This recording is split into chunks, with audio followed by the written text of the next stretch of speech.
Au nom du Père et du Fils et du Saint-Esprit, ainsi soit-il. Eh bien, chers frères, en ce début d'Avent, dans ce temps de préparation à Noël, l'Église nous fait célébrer la fête de l'Immaculée Conception. Pour bien nous montrer la relation qu'il y a entre l'incarnation, Noël et l'Immaculée Conception. Cette Immaculée Conception, qui est un des dogmes définis par l'Église, donc celui-là en 1854 par le pape Pie IX, ce dogme rappelle cette vérité première et fondamentale d'où découle toute l'attitude de Dieu à travers l'histoire de l'humanité. C'est cette catastrophe originelle, donc, du premier couple qui s'est retourné contre Dieu. Ce péché originel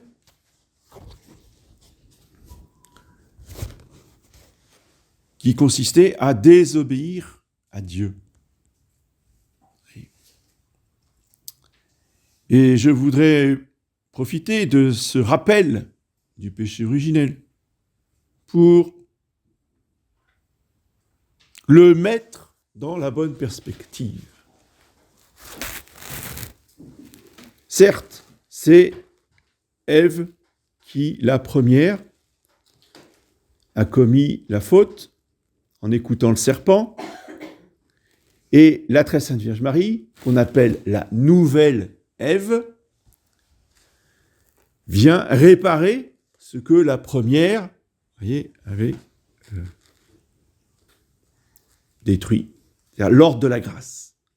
L'ordre surnaturel a été détruit par le péché de nos premiers parents. La première qui a péché, c'est Ève. D'où cette... c'est peut-être trop fort de parler de tradition, mais cette coutume, on va dire, qui traverse les âges, comme quoi, si tous nos malheurs sont arrivés, c'est à cause des femmes. De la femme et des femmes. Sont-elles les responsables ? Oh, comme c'est facile. Hein ? Oui. C'est typiquement masculin, ça. Ça a commencé comme ça. Hein. Quand Dieu, est-ce qu'il a fait appeler à Ève ? Est-ce qu'il dit à Ève, oh là, qu'est-ce que tu as fait là ? Non. Remarquez bien comment, relisez la Genèse. Il n'appelle pas Ève. Il appelle Adam. Il dit, Adam, viens voir là. Pourquoi tu te caches ? Adam, tout d'un coup, il avait peur. Pourquoi tu te caches ?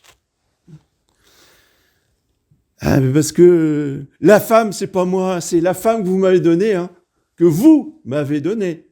Donc c'est vous le responsable, et puis après, c'est elle. Moi, je suis une pauvre victime.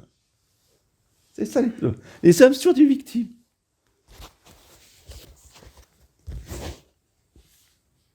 Et on oublie que quand Dieu a créé Adam, il n'y avait pas Ève. D'accord ? Parce que les hommes doivent être seuls au départ. Aujourd'hui, tu as 14 ans, qu'est-ce que je dis ? Ça, c'était de mon temps, ça. Donc maintenant, c'est à 7 ans, ils sont déjà en couple. À l'école primaire, des petites copines. Puis après, on s'étonne que ça fait des lavettes. Ils ne sont pas formés. Un homme, ça doit rester 20 ans tout seul, entre hommes, pour se former. Après, on va penser à fonder une famille. Revenons à Adam. Qu'est-ce que Dieu dit à Adam ? Je te donne le jardin, je te donne les fruits et tout ce qu'il y a à manger, tu garderas le jardin. Et pourquoi est-ce qu'on garde un jardin si il se passera jamais rien, si tout pousse, on travaille facilement, enfin, l'Éden, il n'y a pas de problème pour garder un jardin quand tout va bien. S'il doit garder Adam, c'est qu'il y a un danger. Il doit surveiller, il doit être là et sur ses gardes. S'il garde, il doit être sur ses gardes. Normal. Bon, non, hein, monsieur, lui, il avait d'autres choses à faire. Il surveillait pas. Donc, qu'est-ce qu'a fait le démon? Mais il est allé trouver sa compagne. Il est allé tenter Ève. Mais pourquoi le démon a tenté Ève? Parce que Adam n'était pas là. C'était à Adam d'intervenir. S'il était là pour surveiller, oui, il aurait tué le serpent. Et comme disent les Africains, si ça s'était passé en Afrique, il n'y aurait pas eu de péché originel parce qu'on aurait tué le serpent, on l'aurait mangé. Oui. Mais Adam, il n'était pas là. Donc, Ève est tombée. Et en plus, après, non seulement il était tout mou et tout absent pour lutter contre le serpent, mais devant sa femme, encore plus mou. Ah, ma chérie, tu veux que je mange la pomme? Ah, bah, je vais manger la pomme. Voilà. Et après, ça vient montrer l'épiscoto. Donc, déjà, prenons conscience des priorités, des responsabilités.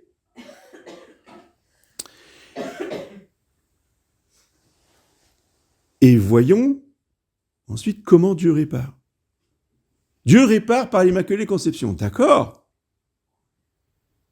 Mais l'Immaculée Conception, elle n'est pas toute seule. L'Immaculée Conception, elle n'aurait rien pu faire s'il n'y avait pas Saint Joseph. Oui. Saint Joseph, le chef de la famille, c'est lui qui répare la faute d'Adam. Oui. Et la très sainte Vierge Marie répare la faute d'Ève. Oui. On oublie trop que ça marche ensemble. Hein. C'est un couple qui tombe, c'est un couple qui répare. Saint Joseph et la Sainte Vierge. Oui. Parce que si Saint Joseph n'avait pas donné son consentement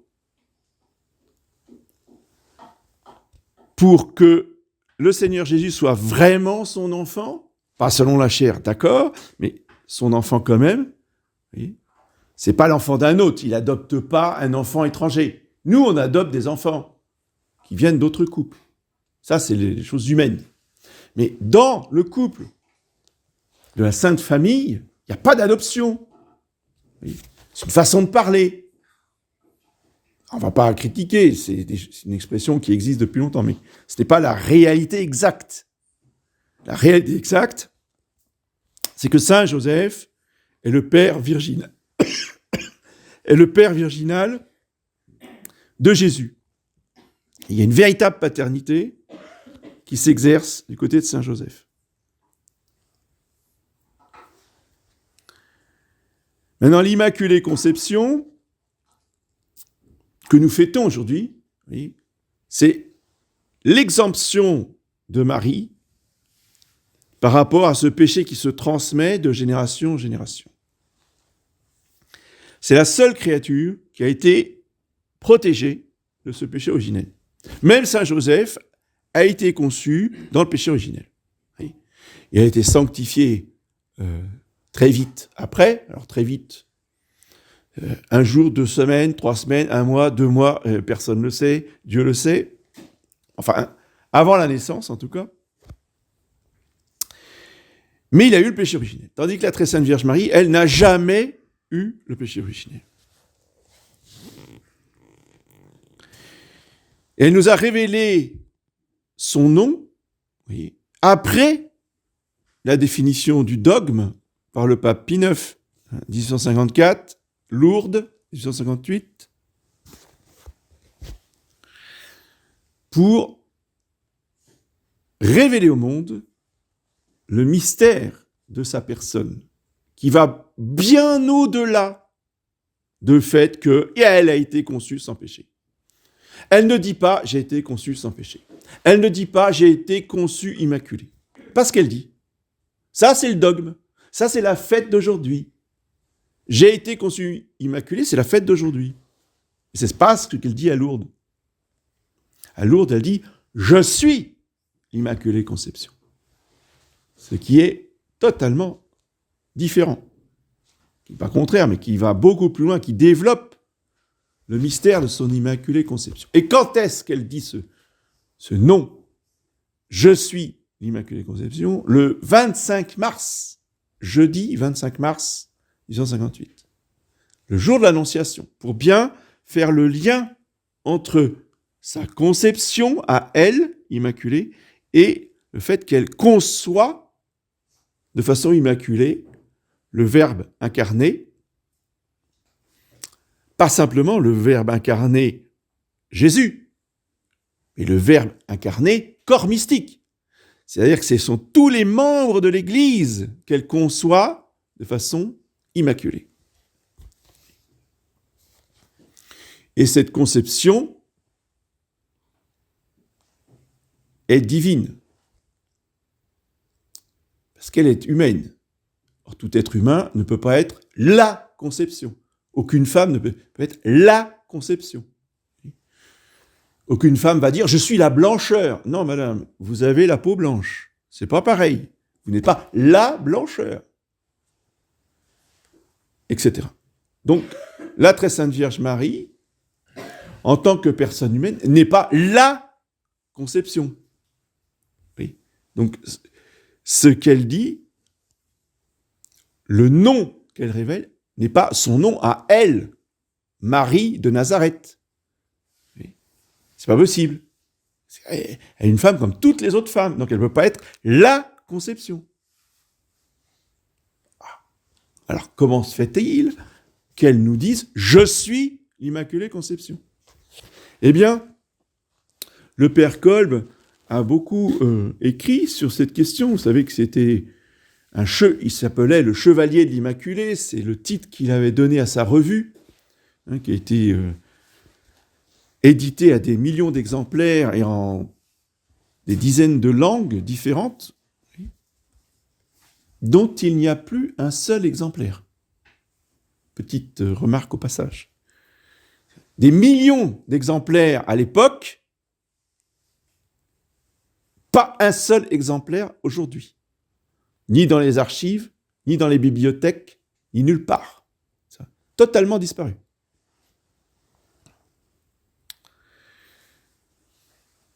Et donc la pensée spirituelle du père Kolb nous explique des mystères insondables, mais quand on le dit avec des mots simples, eh bien, on peut le contempler. On ne peut pas le comprendre, évidemment, mais on peut le contempler. Je suis, c'est le nom de Dieu. Quand Moïse demande à Jéhovah, dans le buisson ardent, « Quel est votre nom ? Qu'est-ce que je vais dire au peuple ? Comment vous appelez ?» Et Dieu répond, « Je suis. » C'est tout. C'est son nom, « Je suis. » Je suis, c'est-à-dire que je suis dans un éternel présent. Je n'étais pas, je ne fus pas, je ne serai pas, je ne suis que je suis, et pas autre chose. Donc je suis, c'est le nom de Dieu. Donc quand la très sainte Vierge dit je suis, elle ne parle pas d'elle, elle parle de Dieu. Attention, Dieu, Immaculée Conception.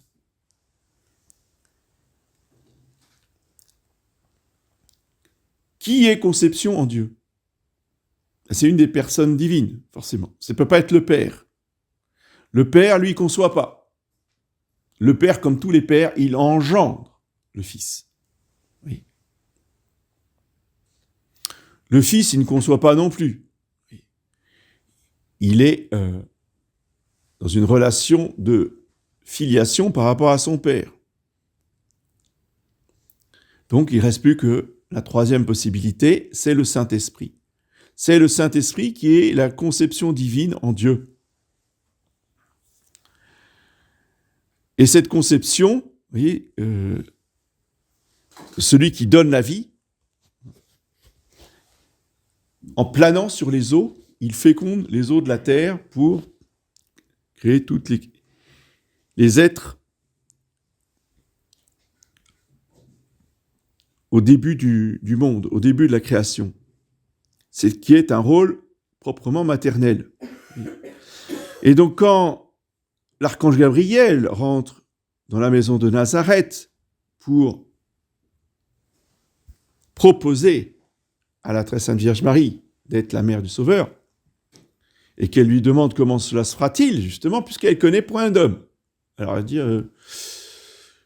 elle ne conteste pas, mais enfin elle demande des explications, parce que c'est incompréhensible. Elle a fait vœu de virginité, et l'ange qui vient là, il lui dit, vous allez être mère du Sauveur, d'un homme que vous appelez Jésus. Alors, elle n'est pas contre, parce que depuis qu'elle est toute petite, elle attend, elle prie, elle désire l'arrivée du Messie.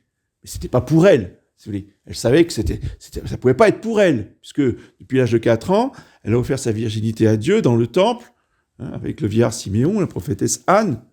Donc, elle désirait de toute son âme la venue du Messie pour qu'il y ait une autre femme qui soit la mère du Sauveur. Donc, quand l'archange Gabriel vient lui annoncer la chose, dans sa tête, elle se dit, c'est pas possible. Enfin, c'est pas pour moi. Alors, moi, je veux bien, si vous venez de la part de Dieu, vous m'expliquez. Et l'archange Gabriel, vous voyez, il ne fait pas de difficulté. Il comprend tout à fait. Et il explique. Et explique quoi ?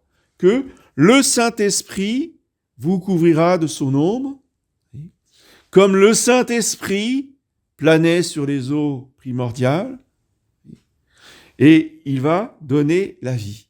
Il a donné la vie aux créatures aquatiques, et ensuite, il va donner la vie en Marie, en formant le corps et l'âme de Jésus-Christ.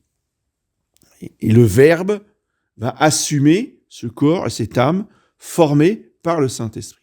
C'est pourquoi la conception, véritablement, en Marie, c'est l'œuvre du Saint-Esprit, uniquement, puisqu'il n'y a pas d'homme. Donc, je ne me lancerai pas dans des explications, mais vous pouvez chercher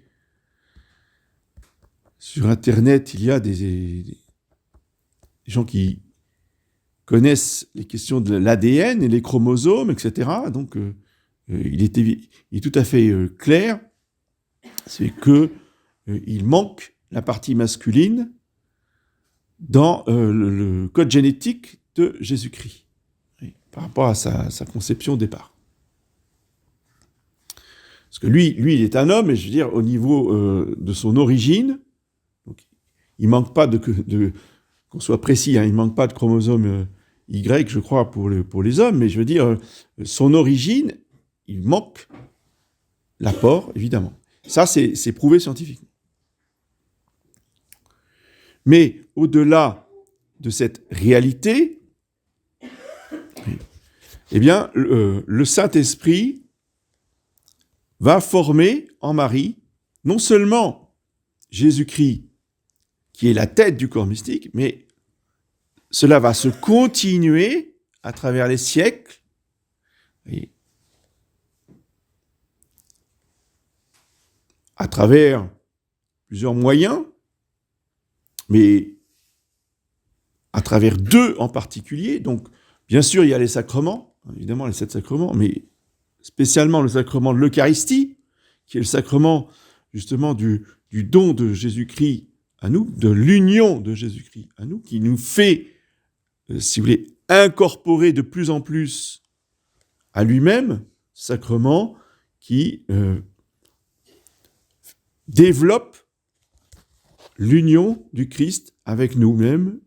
C'est pourquoi saint Paul a pu écrire « Ce n'est plus moi qui vis, c'est le Christ qui vit en moi ». Bien. Tout chrétien doit pouvoir dire, spécialement dans son action de grâce après la communion, « Ce n'est plus moi qui vis, mais c'est vraiment Jésus-Christ qui vit en moi ».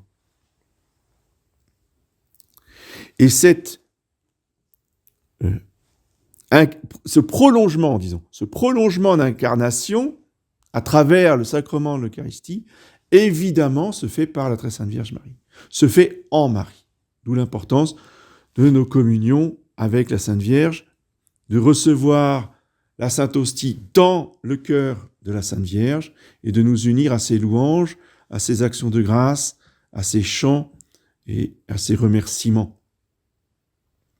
Et ce sont ces actions de grâce-là qui sont les meilleures. Les nôtres ne plaisent pas suffisamment à notre Seigneur.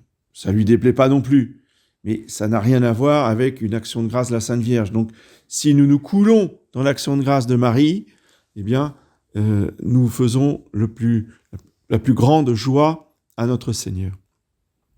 Et nous pouvons continuer, vous voyez, cette prolongation d'incarnation, ce développement du corps mystique de façon beaucoup plus efficace que si nous faisions notre action de grâce tout seul, sans prendre conscience que nous devons la faire en Marie et avec Marie.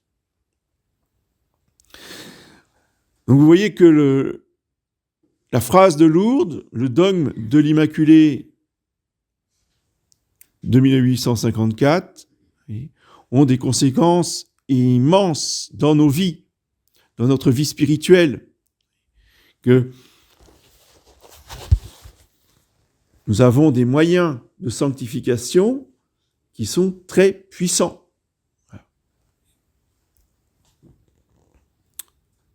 Ne nous en éloignons pas. Si nous nous éloignons volontairement de ces moyens de sanctification, nous serons responsables, voyez, des grâces que nous n'aurons pas reçues. Prenons conscience du trésor que nous avons de pouvoir communier avec la Sainte Vierge. C'est un trésor qu'il faut être prêt à défendre jusqu'à la mort. Voyez.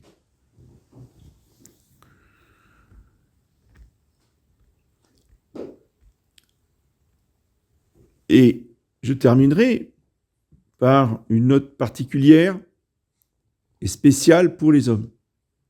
Pour les garçons, pour les enfants, garçons jusqu'à l'âge adulte. Il faut rajouter dans l'action de grâce quelque chose de plus. C'est un dialogue, un échange, un entretien avec Saint Joseph. Parce que c'est Saint Joseph qui a éduqué et qui a fait de l'enfant Jésus l'homme Jésus. Oui. Si Jésus de Nazareth, à 30 ans, était un homme parfait, c'était pas simplement parce qu'il était Dieu, c'est parce qu'il a voulu être éduqué par un homme parfait. L'homme parfait, c'est Saint Joseph. Le Père parfait, c'est Saint Joseph. Et c'est Saint Joseph qui a appris à l'enfant Jésus, il n'a pas appris au Verbe, hein, on est bien d'accord, toujours pareil avec Jésus, toujours distingué, il n'a pas appris au Verbe, il a appris à Jésus, l'enfant. Tout ce qu'il devait savoir pour devenir un homme accompli. Il faut donc que nous, les hommes, nous ayons cette relation avec Saint Joseph pour lui demander des grâces pour devenir de vrais hommes, vertueux, de plus en plus vertueux, des hommes forts, comme lui. Quelle est la définition de l'homme fort dans l'Évangile? Quand l'Évangile parle de Joseph, il dit « vir justus », l'homme juste. Oui. Bien, c'est ça qu'il faut lui demander de l'imiter dans ses vertus, dans sa force, dans son courage, dans sa justice. Oui. Afin de devenir, pour certains, de bons pères de famille, et pour tous les autres, de véritables hommes catholiques, des membres du corps mystique, qui pratiquent les vertus masculines.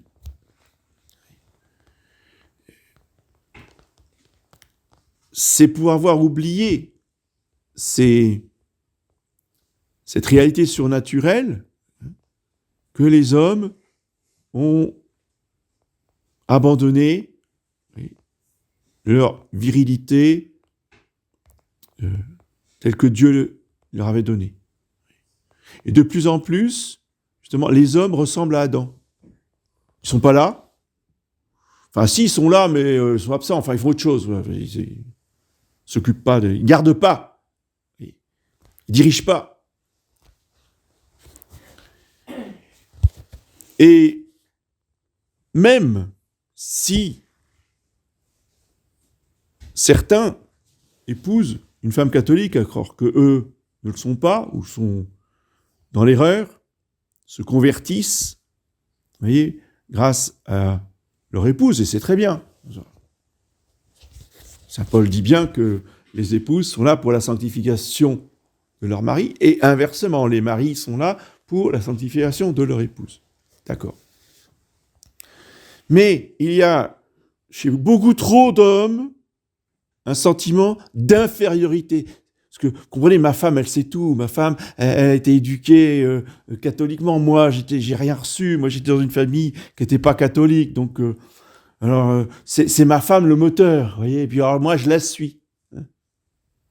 Non, ça marche pas, ça. Faut arrêter ce schéma-là. Même si on se convertit, qu'on a du retard, on reste le chef de famille. L'homme, s'il a son moteur, c'est bien d'avoir un moteur. Alors, c'est vrai qu'il y a des moteurs de 2 chevaux, puis il y a les moteurs de Ferrari, d'accord. Bon, si on a un moteur de Ferrari, c'est pas mal.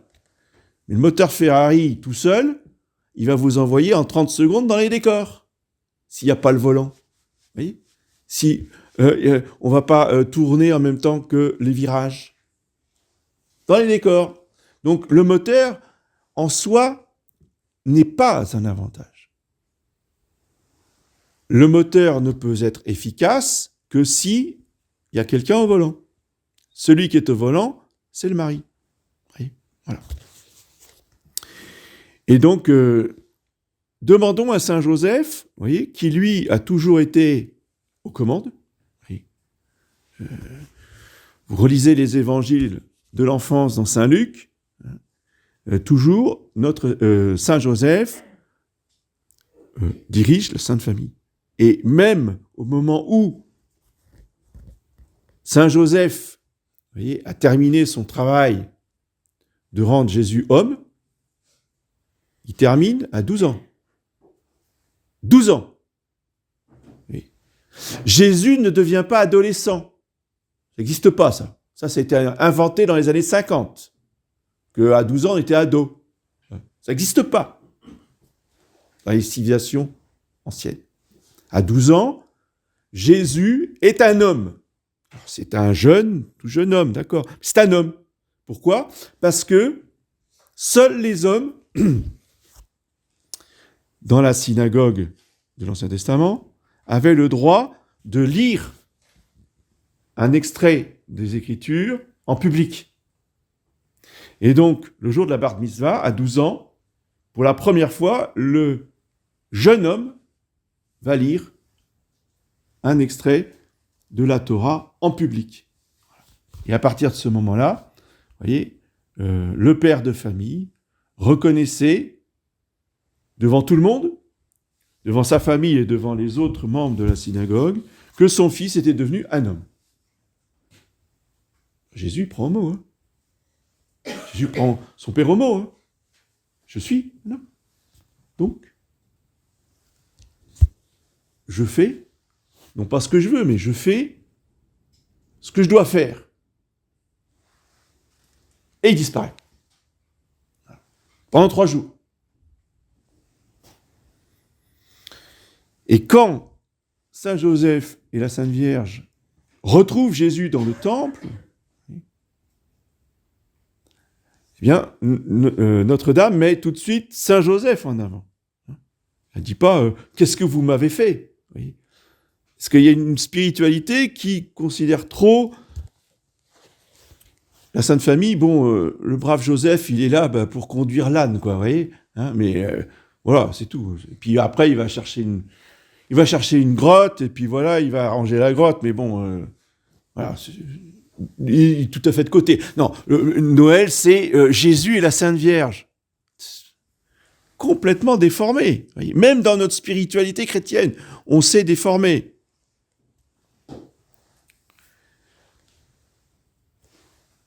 Votre père et moi, nous vous cherchions tout angoissés. D'accord ? Parce que qui menait les recherches de Jésus, c'était bien Saint Joseph. Oui. Et la Sainte Vierge, à chaque fois, elle recadre, elle recentre les choses sur Saint Joseph. Voilà. Mais comme Saint Joseph, il a bien fait son travail de père, oui, il a un enfant de 12 ans, parfaitement bien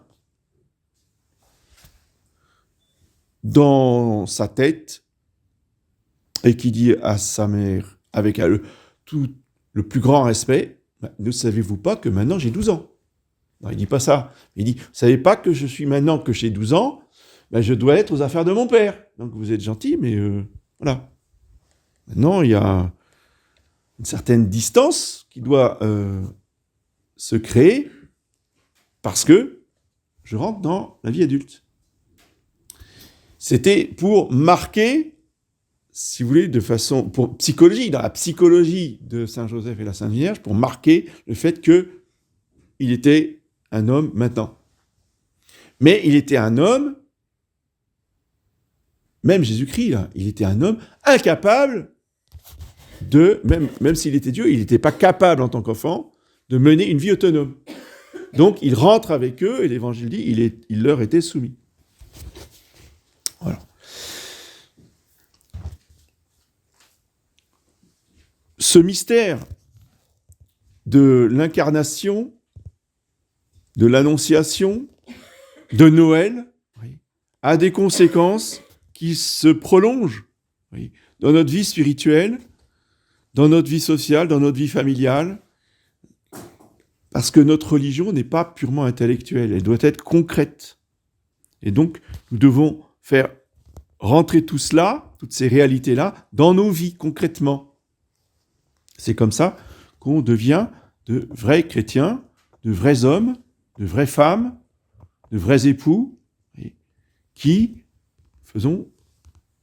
exerçons les vertus masculines et les vertus féminines. Demandons cette grâce ce matin à l'Immaculée Conception. Au nom du Père.